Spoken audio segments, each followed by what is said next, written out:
Norse Mythology in God of War. Norse mythology is not nearly as widespread in popular culture as something like Greek mythology, but in recent years it has experienced a boost in popularity throughout movies, television shows, and of course, video games. The 2018 God of War game, developed by Santa Monica Studio, is easily one of the most notable examples, going much further than just including casual references or dropping names, instead featuring a full-fledged exploration of Norse culture and mythology. While there's simply far too many references and connections to include in one video, this video should provide a suitable summary for those who have played God of War and are interested in seeing the similarities and differences from what we know of Norse mythology. As a warning, this video will include major spoilers for the game, including the ending, so make sure to finish the game first if that bothers you. As a side note, I'll be using pronunciations from the game for clarity, regardless of whether or not they are correct. To begin with, we should look at the various settings of the game and their interpretations of the mythology. To start, you have the human realm of Midgard, where the majority of the game takes place. Midgard, meaning middle enclosure, is the world of mankind created and protected by the gods. In Norse mythology, Midgard is meant to be Earth, at least as the Norse peoples viewed it, surrounded by a massive ocean.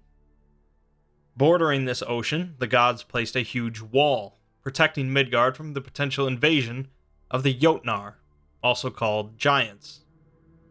Midgard is not often mentioned in the mythological tales, but Odin, the Allfather, would often wander among the realms, including Midgard, and the god Heimdall would also visit Midgard to dine with couples and sleep with them. The God of War version of Midgard is a beautiful and cold land, filled with icy mountains, dark forests, and land largely untouched by civilization.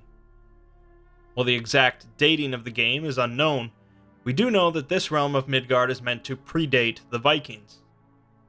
As we delve further into the various events and entities present in the game, we'll see that they have strayed quite a bit from historical accuracy, for good reason. Along their travels, Kratos and his son come to the center of Tyr's temple, where they find roots of the World Tree, and are given a Bifrost in order to travel between realms. Using this Bifrost, which contains the light of Alfheim, Kratos can travel to a number of other realms, or worlds, such as Alfheim, Muspelheim, and Helheim. Tyr's temple, located in the middle of the Lake of Nine, has a bridge that physically rotates to align with a tower associated with each realm. Some of the realms are blocked by Odin's magic, and Jotunheim especially has been locked away. In Norse mythology, the Bifrost is a burning rainbow bridge that only connects Midgard to Asgard, the realm of the Aesir gods. The gods use the Bifrost to travel to Midgard, but it is hot enough to burn the feet of any other creature that sets foot on it. Most of the other realms are accessible by physically traveling there, whether by foot, flight, or boat, and the gods will often travel between realms, although generally they stick to Asgard, Midgard, or Jotunheim. As for Yggdrasil, or the World Tree, it is the center of the Norse cosmology, and it holds all of the 9 realms among its branches. Alfheim is the first alternate realm that Kratos and Atreus visit, and is presented as a gorgeous world of vivid colors and elven architecture, focused around a grand temple spilling out the mythical light of Alfheim. When Kratos arrives, the realm has been taken over by the Dark Elves, and much of it has been corrupted by dark growths. Kratos and Atreus end up killing the Dark Elf King, and the Light Elves return to power in Alfheim. You learn that Alfheim is the home of both Dark and Light Elves, and they have been warring over control of the light for a long, long time. Unfortunately, almost none of this has any basis in Norse mythology, and has been largely fabricated for the sake of the game. We know very little of what the Norse peoples believed of Alfheim, and what we do know tends to be contradictory and fragmented.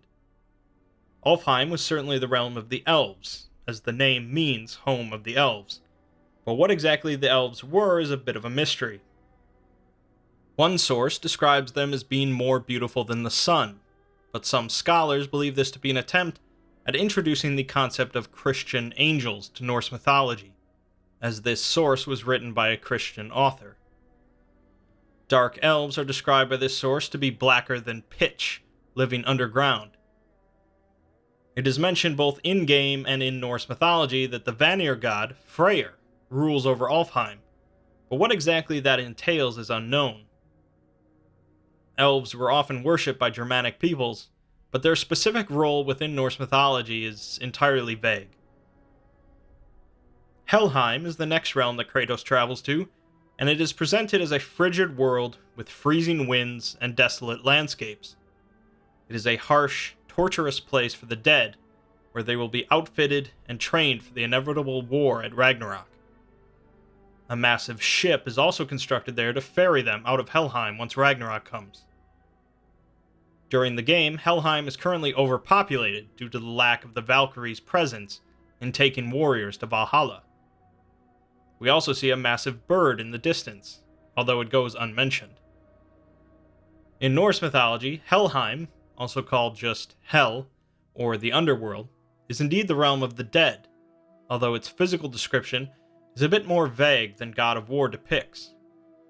Anyone who dies, including the gods, that are not chosen by the Valkyries to be taken to Valhalla, go to Helheim. In most texts of Norse mythology, Helheim is believed to be merely a continuation of life for most that go there, where the souls of the dead continue to eat, sleep, drink, and fight. While one source, again the same Christian one as before, discusses Helheim as a much darker and unpleasant place, this doesn't seem to be the usual depiction.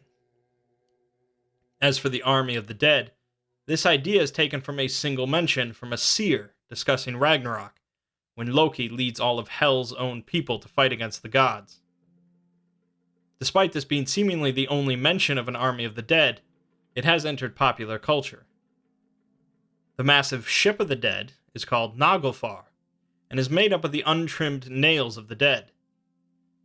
Although it is mentioned that Loki and the Jotnar will sail Naglfar at Ragnarok, it also says that the ship belongs to Muspelheim, not Hel. The massive bird is seemingly a reference to one of the three roosters that will crow at the start of Ragnarok, one in Asgard, one in Jotunheim, and one in Hel. Niflheim and Muspelheim are two other realms that Kratos can optionally traverse, and both take the form of challenge areas. Muspelheim is shown to be a realm of rock and fire, with rivers of lava and erupting volcanoes. It is said to be the home of Surtur, the fire giant, who will take his gleaming sword at Ragnarok and destroy Asgard. This is all pretty much accurate from Norse mythology, although Muspelheim is never visited in any tales, and is additionally home to an army of fire giants that will follow Surtur at Ragnarok. Niflheim, on the other hand, is shown as a bleak, desolate area covered in cursed mist. According to the game, the dwarven craftsman, Ivaldi, turned the mists of Niflheim into a cursed weapon. A large, shuffling maze is the major feature of this realm. In Norse mythology, Niflheim is a primordial realm of cold mist and ice, meant to be elementally opposed to Muspelheim. Niflheim is potentially a later creation in Norse mythology, and is occasionally used interchangeably with Helheim. At the beginning of time, the fire of Muspelheim and the icy mist of Niflheim combined in the Great Void to create the first giant, Ymir. Jotunheim is the final realm that Kratos and Atreus visit, and is only seen briefly. In the game, it is shown as a sunny, barren land covered with mountains and little plant life. This is a rather stark contrast to the Jotunheim depicted in Norse mythology, which seems to be covered in dark forests, snow-covered mountains, and deep rivers. Jotunheim is separated from Asgard by a massive river that never freezes over, and the Jotnar living there subsist off of animals and fish.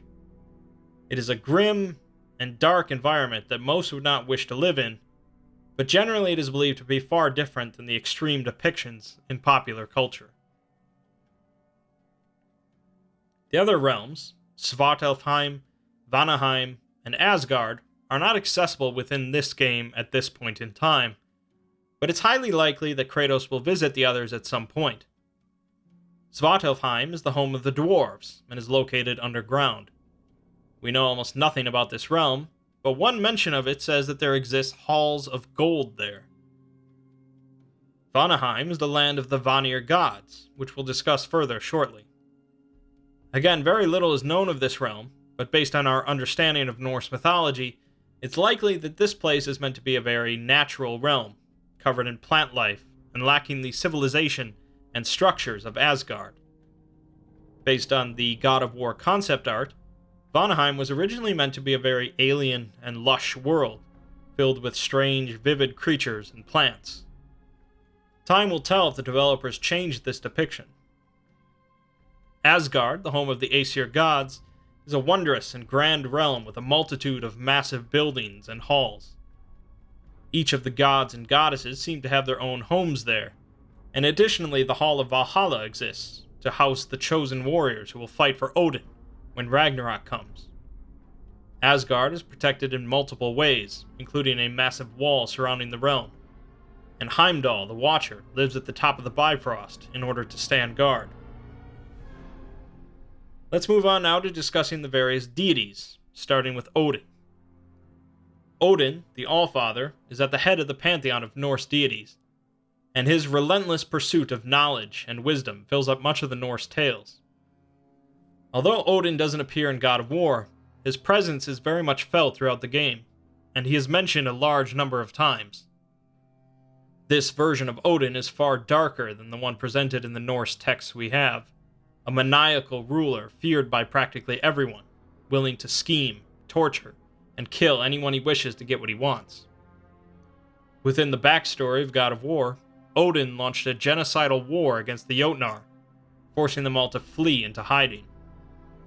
Odin seeks total control over all 9 realms, and has no patience for anyone getting in his way, even his own family.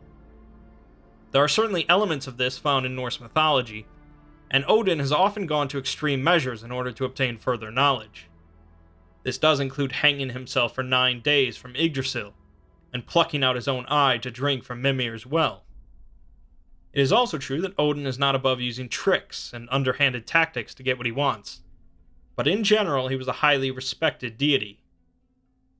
While Odin is certainly concerned with the Jotnar's role to play in Ragnarok, and much of his time is spent trying to change the future, he isn't generally portrayed as genocidal.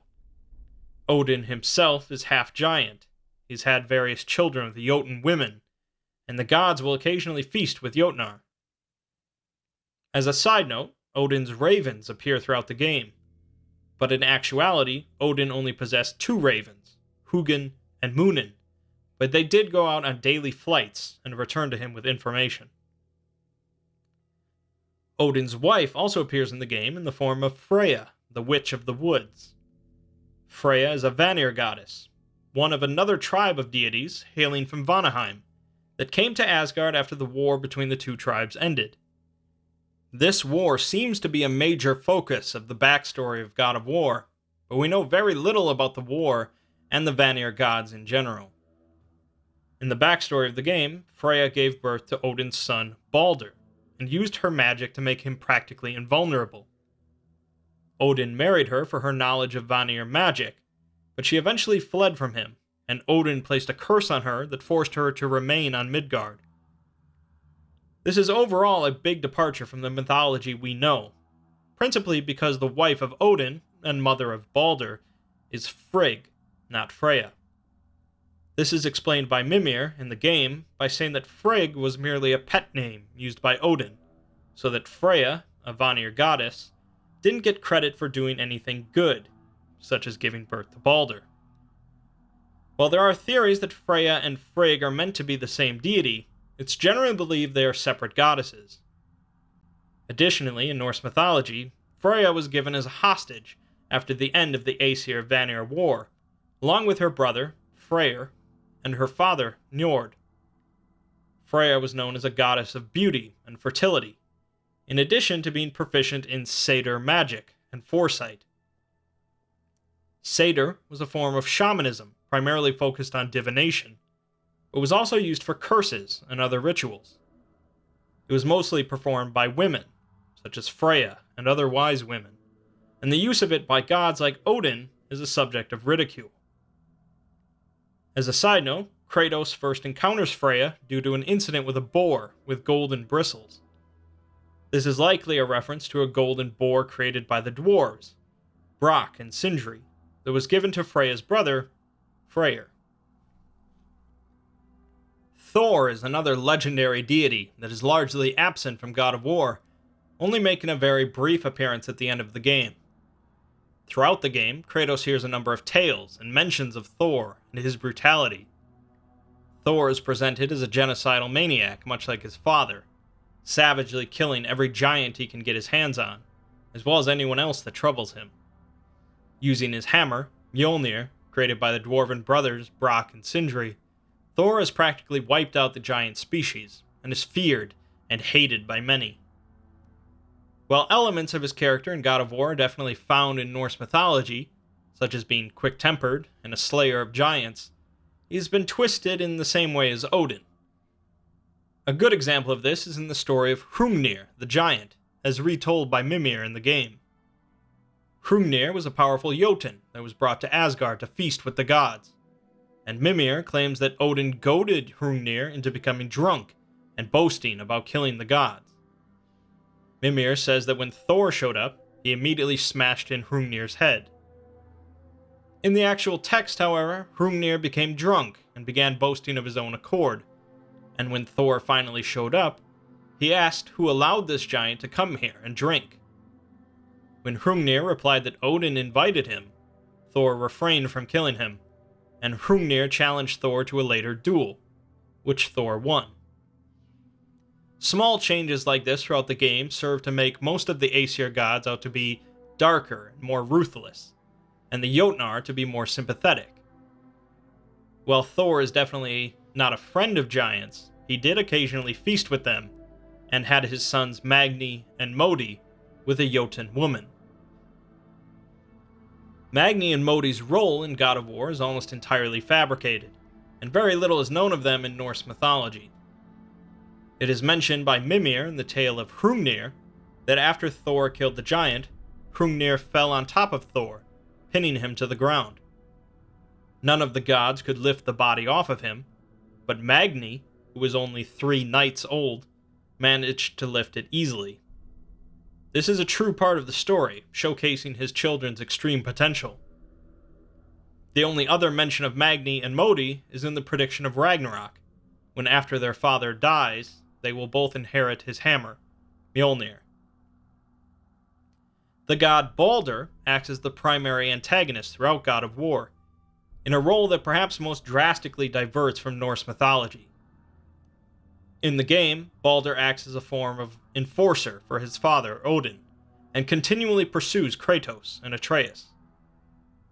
Baldr was blessed by his mother, Freya, to be invulnerable to all forms of damage, but also had the side effect of causing him unable to feel anything at all. This drove him mad, vowing never to forgive his mother for what she had done. In the end, Baldr's invulnerability is undone by a piece of mistletoe that had been forged into an arrow, carried by Atreus.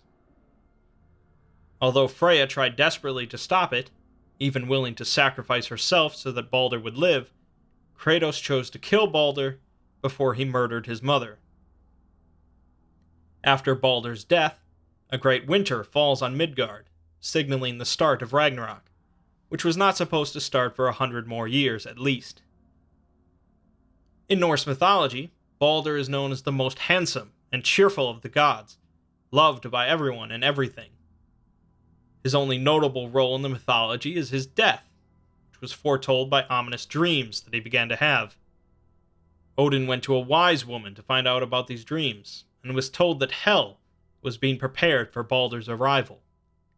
Frigg, Baldr's mother, went to everything in the cosmos, such as rocks, metals, plants, poisons, animals, sticks, and everything else, and received an oath from them not to harm her son. The gods then amused themselves by throwing things and attacking Baldr with weapons that harmlessly bounced off. Loki, growing jealous and spiteful of the display, went to Frigg in disguise and asked her if she truly received oaths from everything. Frigg admitted that she didn't ask the small mistletoe plant, as she believed it too innocent to harm her son. Loki got some mistletoe and convinced Baldr's blind brother, Hoder, to throw it at Baldr, instantly killing the god. This event marked the inevitable approach of Ragnarok and the doom of the gods. Baldr is later returned to life after Ragnarok, bringing gladness to everyone's hearts. Mimir is another one of the principal characters in God of War, providing much of the information to the player about the Norse gods and tales. He is first encountered trapped in a tree, missing one eye, and states that he has been kept there for 109 winters, and Odin tortures him daily. Kratos cuts off his head and takes it to Freya to reanimate it. Mimir claims that he came to Midgard from a faraway land and had been traveling for some time. He says he is known as the smartest man alive and knows everything about the gods and their dealings. In Norse mythology, Mimir was indeed exceptionally wise and was often a counselor to the gods. Odin first spotted him in Jotunheim, where Mimir was the possessor of a well that contained one of the roots of Yggdrasil, and its water provided great wisdom to those who drank it. Odin came to the well, asking for a single drink, to which Mimir replied that he must pluck out one of his all-seeing eyes first, and place it in the well. Odin promptly did so, and took a deep drink from the water, becoming even wiser. Later, after the Aesir-Vanir War, hostages were exchanged as was custom in Norse culture, with Freya, Freyr, and Njord coming to Asgard, and the Aesir god Heinir and Mimir being sent to Vanaheim. Mimir is never explicitly stated to be a god or a Jotun, so it's unclear exactly where he came from or why he was sent to Vanaheim. The Vanir believed that Heinir had the makings of a chieftain, and so they made him one immediately. Mimir provided him with counsel, and Heinir earned a great reputation. But whenever Mimir was absent, Heinir could only respond to questions with, "Let others decide." When this occurred enough times, the Vanir grew angry, thinking the Aesir tricked them, and so they cut off Mimir's head and sent it to Odin. Odin embalmed it with herbs and chanted over it with magic to bring it back to life. Odin would then often carry Mimir's head around with him, bringing it to his ear for wisdom. Tyr is an interesting case, as much of the information that God of War provides for him has little basis in Norse mythology. In the game, Tyr is seen as practically the only loved deity in the Norse pantheon, a great and just god of war that traveled the realms making peace among races, rather than starting wars. He would also often collect pieces of other cultures and shared knowledge with them, becoming a natural leader and symbol of peace. Even the Jotnar, enemies of the Aesir, liked Tyr enough to trust him. Tyr worked to prevent his father, Odin, from entering Jotunheim and slaughtering the giants, until eventually he was killed for opposing Odin. In Norse mythology, Tyr is a god of war and of law, two concepts which were heavily intertwined in Norse and Germanic culture. Although the game seems to portray Tyr as the only god of war in the Norse pantheon, Thor and Odin were both also called upon in times of battle, for different reasons. Tyr is not mentioned in many Norse tales, and is primarily associated with the Binding of Fenrir, the great wolf prophesied to devour Odin at Ragnarok. The gods feared Fenrir and wanted to bind him to prevent his role in Ragnarok, and so they had the dwarves craft a magical ribbon that would be unbreakable. They brought it to Fenrir, telling him they wanted to test his strength, but Fenrir suspected there was trickery involved. The wolf agreed to be bound only on the condition that one of the gods placed their hand in his mouth, as a sign of good faith. None of the gods were willing, except for Tyr, known for his courage. When Fenrir found that he could not break the ribbon, he bit off Tyr's right hand, and Tyr became known as a one-handed god. Loki is one of the most important figures in Norse mythology, responsible for many events in the tales, and particularly responsible for the death of Baldr. In God of War, we learn that at the end of the game, when visiting Jotunheim, that Atreus' mother was actually a Jotun, making Atreus half giant, half god, and half mortal. Additionally, we learn that Atreus was originally going to be named Loki, as chosen by his mother. Other references mention that his mother was actually known as Laufey, and some runes on the mural in Jotunheim seem to have them naming Kratos as Farbaudi. Atreus' function as Loki within Norse mythology is minimal in the game, but there are a few potential references to his role in the future of the series. In Norse mythology, Loki is the child of Farbaudi, a Jotun male, and Laufey, a woman that is potentially either a Jotun or potentially one of the Aesir. It's never exactly specified, and there is no further information on Loki's parentage or childhood. At some point, Odin met Loki, and the two formed a blood oath together, that no drink would be served to one that was not brought to the other, meaning they would both be treated with equal respect. Though Loki's tongue and mischievous nature would often get him and the other Aesir gods in trouble, they always tolerated him due to this oath.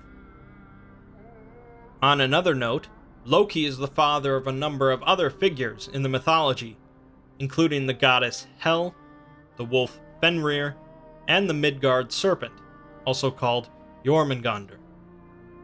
Although Hel and Fenrir are seemingly absent from the game, at least at this point in time, the Midgard Serpent is present at the Lake of Nine in Midgard. We don't get many interactions with Jormungandr, although we do go inside him at one point, but it's clear that he is no friend to the gods, and is a very ancient creature. In Norse mythology, the Midgard Serpent is only seen a couple times. Once when Thor goes fishing in an attempt to smash its head in, and then again at Ragnarok, when Thor and the serpent kill each other. It is mentioned in the game that it is believed that the Midgard Serpent has already experienced Ragnarok, the cataclysmic event of the end times, and has actually come back in time since then. He also mentions that Atreus seems familiar to him, and on a mural in Jotunheim, there seems to be a depiction of a snake coming out of Atreus' mouth.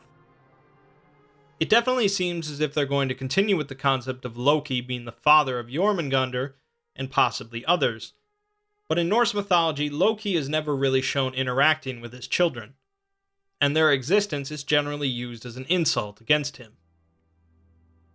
Future content in the series will tell exactly what they plan to do with Loki and his children, as it's just too early to say. That's about the extent of notable deities present in God of War, but there are a number of other entities and creatures taken from Norse mythology. Throughout the game, Kratos and his son continually meet with two dwarves, Brock and Sindri, who also act as their personal blacksmiths. Sindri is presented as an extreme germaphobe, highly detailed and fastidious in his work. His brother Brock, however, is far more gruff, with blue skin due to extensive working with silver with his bare hands, and is better at shaping metal than his brother. Both brothers were highly respected as craftsmen, and were responsible for forging Thor's hammer, Mjolnir, an act they seem to regret. They went on to make the Leviathan axe for Frey, which ended up in the hands of Kratos. In Norse mythology, Sindri, sometimes referred to as Atri, is the brother of Brokkr, and the two were responsible for creating Mjolnir, Freyr's golden boar, and a golden ring that duplicated itself 8 times every 9th night. These things were created due to Loki going to the brothers and boasting that the dwarves that made Odin's spear and other legendary creations were unrivaled by other craftsmen. Loki bet his own head that Brokkr and his brother could not make anything to rival what the sons of Ivaldi had made. The brothers set out to create 3 things, with Atri working the forge and Brokkr working the bellows, being told not to stop working them for even a moment. Loki attempted to sabotage the two by turning into a fly and biting Braugar. This failed twice, but while working on the third creation, Loki bit Braugar on the eyelid, and he was forced to wipe the blood from his eye. This caused the hammer, Mjolnir, to come out with a shorter handle than normal, meaning it could only be wielded with one hand. Despite this, the gods judged these creations, and the dwarves won the bet, happy to claim Loki's head. Loki informed them, however, that to take his head, they must cut his neck, and his neck was not part of the deal. Angry, Braugar sewed his mouth shut instead. Valkyries are present in the game in the form of an optional side quest, with 9 of them present in the game that Kratos can fight. These Valkyries have been cursed by Odin to remain in a physical form, which eventually drove them to insanity.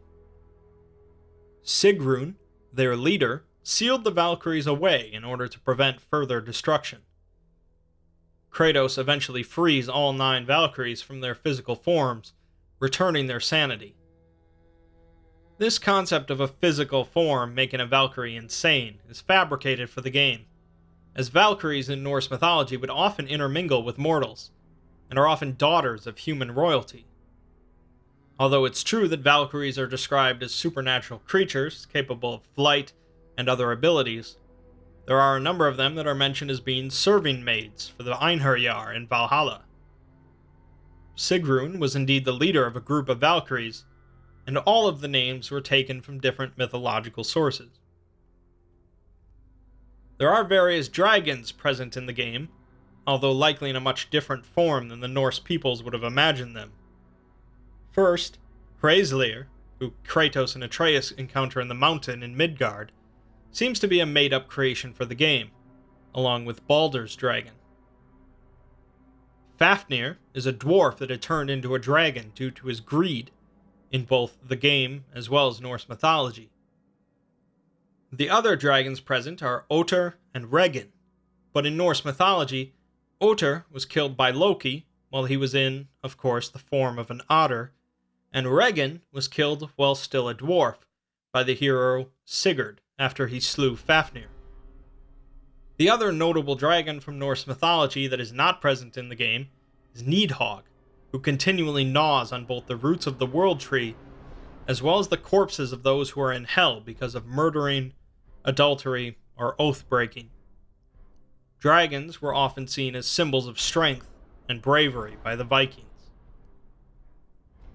Many of the enemies you encounter in the game are either based on the Jotnar, such as ogres and trolls, or are highly embellished entities, like the Draugar.